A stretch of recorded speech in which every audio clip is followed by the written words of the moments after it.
안녕하세요, 방신입니다. 오늘은 지난번에 말씀드린 상처 간호에 대해서 준비를 했고요. 총 4개의 챕터 중에서 첫 번째로 상처의 분류에 대해서 준비를 했습니다. 제가 준비한 자료와 함께 공부를 하시죠. 상처 간호의 목차로 상처의 분류, 상처의 사정과 일반적인 관리, 단계별 욕창 간호, 드레싱 제품, 이렇게 4개의 챕터로 구성했습니다. 피부의 해부 생리 파트는 보수 교육을 통해서 들으시길 바랍니다. 상처의 분류를 먼저 보시겠습니다. 상처는 기저부의 색깔이나 유형, 치유 형태, 침범된 조직층, 조직 손실에 따라서 5개로 구분할 수가 있습니다. 첫 번째로 기저부의 색깔에 따른 분류입니다. 운드베드의 색깔에 따라서 치유 정도를 어느 정도 예측할 수가 있죠. 일반적으로 RYB 분류법이라고도 부르는데요. 운드베드의 색깔에 따라서 붉은색, 노란색, 검은색, 분홍색으로 구분할 수가 있고, 각각의 의미하는 바는 바로 뒷장에서 사진과 함께 설명을 하겠습니다. 그리고 RYB 분류법으로 기록을 할 때에는 퍼센테이지로 나타냅니다. 이 부분 역시 퀴즈를 통해서 한번 풀어보도록 할게요. 운드베드의 색깔이 붉은색은 그래듈레이션 티슈라서 건강한 상태의 조직입니다. 욕창 드레싱을 하는 중에 유가 조직이 보이면 내가 드레싱을 잘 하고 있구나, 상처가 회복되는 과정이 있구나 라고 이해하시면 됩니다. 노란색은 슬러프 티슈, 즉 부육 조직이나 감염된 조직을 의미합니다. 드레싱을 하면서 이런 상처를 보면 어떻게 해야 되죠? 바로 폼 드레싱을 하시면 안 되고, 여기 노랗게 보이는 이 부분을 다 제거를 해 주셔야 됩니다. 선생님, 만약에 이거를 제거를 안 하면 어떻게 되나요? 네, 이런 경우에는 괴사 조직으로 덮여 있거나 산소가 부족한 상태에서는 새로운 상피 조직이 자라날 수가 없기 때문에 상처 치유에 방해가 됩니다. 따라서 드레싱을 하면서 이렇게 이물질이 있는 경우에는 반드시 이 이물질을 제거를 해야 되고요. 그런데 하시다 보면은 한번 제거를 했는데 다음에 방문했을 때 또 이렇게 슬로프 티슈가 껴있는 경우가 있어요.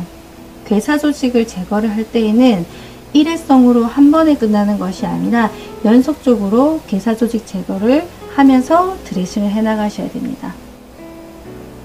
검은색은 괴사된 건조가피 상태입니다. 욕창 케이스를 하다 보면 이렇게 언스테이저블로 완전히 다 덮여 있는 경우가 있는데요. 이때에도 마찬가지로 슬로프 티슈 때와 마찬가지로 괴사 조직을 먼저 제거해야 됩니다.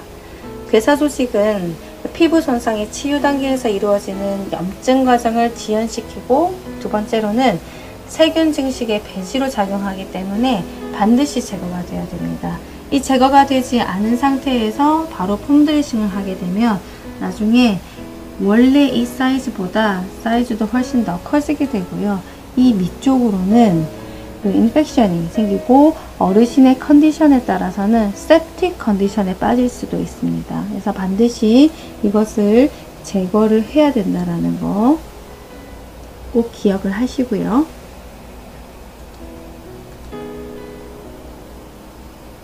분홍색은 에피셀라이제이션 티슈, 즉 상피화 조직을 말하는데요. 상피화는 상처의 가장자리로부터 상피세포의 이주가 일어나서 손상된 부분을 덮는 과정입니다.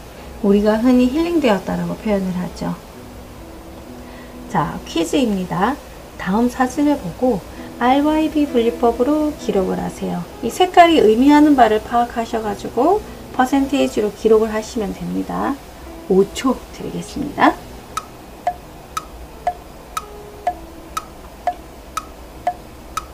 자, 하셨나요? 자, 왼쪽은 슬로프 10%, 그래듈레이션 90%, 오른쪽은 슬로프 10%, 에스카 90%. 보는 사람에 따라서 퍼센테이지는 조금씩 다를 수가 있겠죠. 다 맞추셨나요? 제가 맞춘 분께는 짜자잔! 상장을 드립니다. 참 잘했어요. 잘하셨습니다. 자, 두 번째로는 유형에 따라서 급만성 상처로 구분할 수가 있는데요. 급성 상처는 빨리 치유가 되고 특별한 사건이 없이 치유되는 상처로 보는데, 예를 들면 수술이나 칼, 권총, 외과적 절개에 의해서 손상된 상처를 뜻합니다. 만성 상처는 정상적인 치유에 실패해서 치유 기간이 오래 걸리거나 재발되는 상처를 말합니다. 욕창이 만성 상처에 해당이 되겠죠. 세 번째로 치유 형태에 따라서 1차, 2차, 3차 치유 양식으로 나눌 수가 있는데요. 1차 치유 양식은 이렇게 외과적인 절개처럼 조직 손실이 최소이고 하부 조직의 손상이 없고 상처 주변이 깨끗합니다. 그래서 감염 위험이 적은 상처이죠. 치유 과정을 보시면 치유된 상처의 경계 부위는 벌어지지가 않고요. 약간 당겨지면서 그라눌레이션은 관찰되지가 않고 최소한의 반응만 남겨집니다. 이런 경우를 1차 치유 양식이라고 합니다. 두 번째로 2차 치유 양식은 상처가 이렇게 개방된 상처입니다. 깊은 조직까지 손실이 발생한 깊은 열상이나 욕창 등의 상처로 삼출물이 많은 상처입니다. 유가 조직의 형성으로 결손 부위가 채워지기 때문에 치유 기간이 오래 걸리죠. 그래서 욕창인 경우에는 2차 치유 양식에 해당이 됩니다.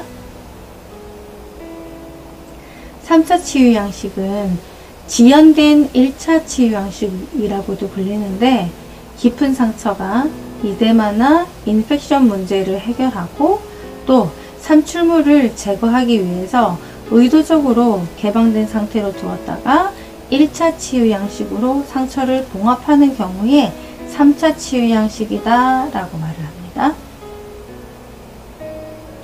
네 번째로는 침범된 조직층에 따라서 부분층 손상과 전층 손상으로 나뉩니다.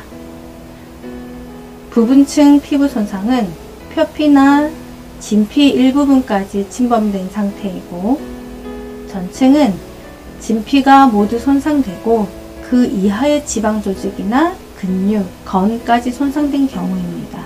따라서 스테이지 3 이상인 경우에는 전층 피부 손상이다 라고 이해하시면 됩니다. 부분층 손상을 나타내는 사진입니다. 오른쪽 사진의 1번 부분은 공기 중에 노출된 부분이 가피가 생겼고요. 2번은 하이드로콜로이드를 적용한 후에 상피세포가 접혀서 상처가 치유된 모습입니다. 전층 피부 손상 사진입니다. 보통 방문간호에서 욕창 3단계 이상 의뢰가 좀 많이 들어오는데, 전층 피부 손상의 치유 과정을 알고 케이스를 접하면 더 이해하기가 좋을 겁니다. 전층 피부 손상의 치유 단계는 각 단계별로 시간에 따른 변화와 그래뉼레이션이 생기는 정도가 다르지만 3단계로 진행이 됩니다. 제가 이렇게 염증기, 증식기, 성숙기 이렇게 3단계로 적어드렸는데, 첫 번째로 염증기에서는 지혈과 염증 반응이 일어나고요. 증식기에서는 유가조직의 형성과 상피세포화 과정이 일어납니다. 마지막으로 이 성숙기에서는 반응과 재생 과정이 일어납니다. 각 단계는 중복되기도 하고요. 염증기는 손상에 대한 즉각적인 반응이 나타나는 시기로 주요 과정은 지혈과 염증 반응입니다. 이 지혈 단계에서는요, 손상된 혈관이 빨리 수축하면서 혈전 기전이 활성화되어서 출혈이 먹게 된다고 합니다.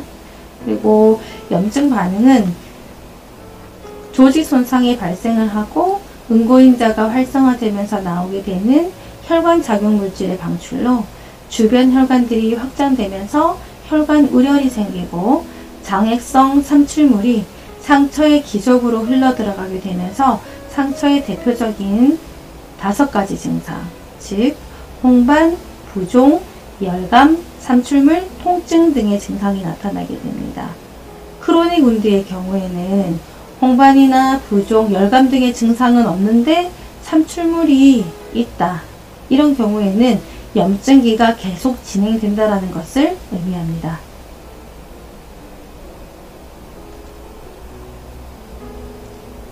증식기에서는 손실된 부분을 새로운 결체 조직으로 채우게 되고요. 이렇게 육아 형성 과정으로 인해서 채우게 되고 새 상피세포로 덮는 과정이 일어납니다.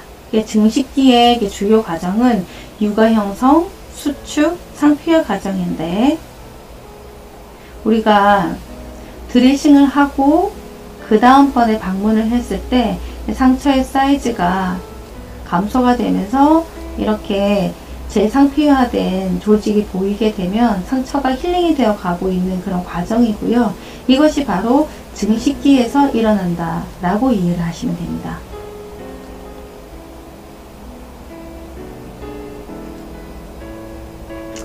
성숙기는 상처 치유의 가장 마지막 단계이자 가장 긴 단계입니다. 상처가 결체 조직 합성과 상피화 과정에 의해서 아문 뒤부터 1년 이상 지속이 됩니다. 마지막으로 조직 손실에 의한 상처의 분류를 보실 건데요. 우리에게 익숙한 스테이지 분류법입니다. NPUAP라고 해가지고 미 욕창 장단이 있는데요. 2007년도에서는 Suspected Deep Tissue Injury를 비롯해서 스테이지 1, 2, 3, 4 언스테이저블까지 총 6개로 단계를 분류를 했습니다. 그런데 최근에 2016년도에 새로운 욕창 가이드를 제시를 했습니다.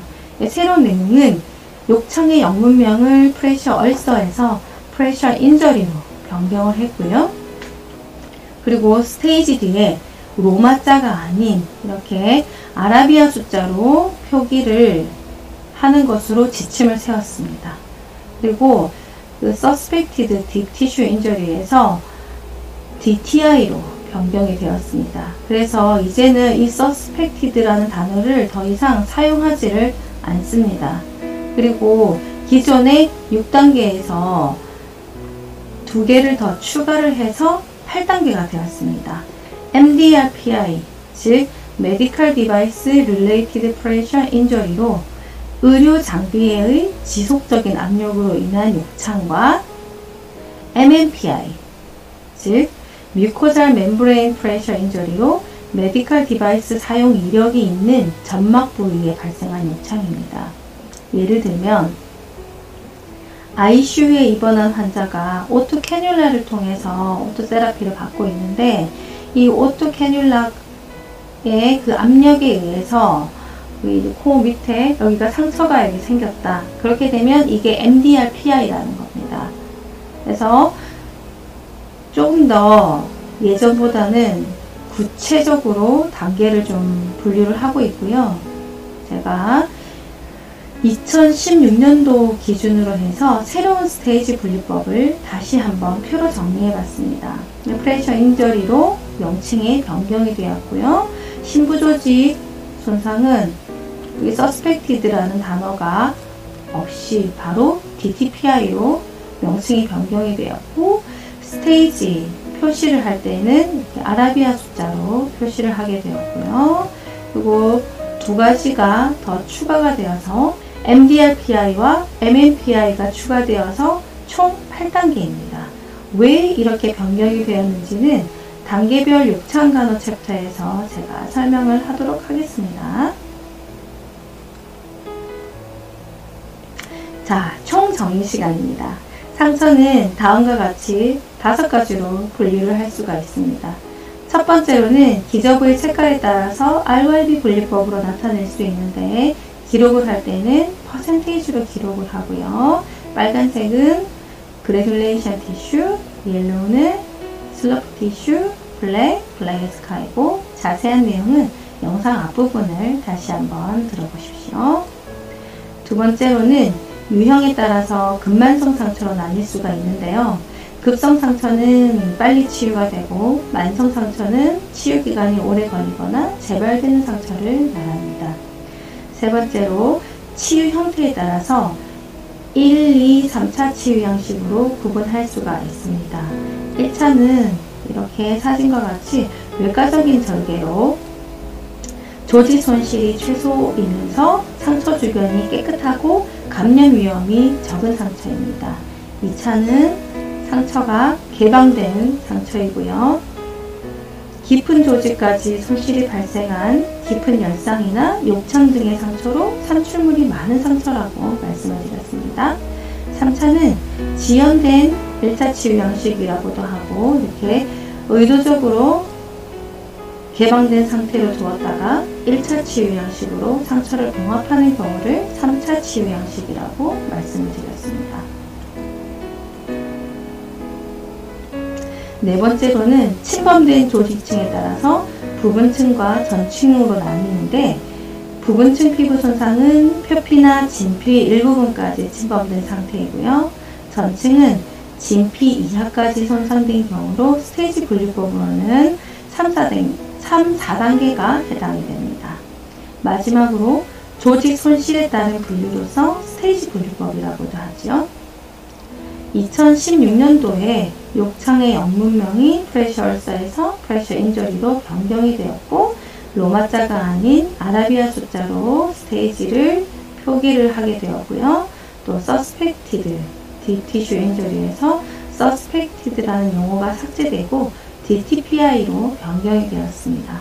그리고 기존의 6단계에서 MDRPI와 MMPI가 추가가 되었습니다. 네, 이렇게 총 4개의 챕터 중에서 오늘은 상처의 분류에 대해서 말씀드렸습니다. 다음 시간에는 상처의 사정과 일반적 관리 방법에 대해서 말씀을 드리도록 하겠습니다.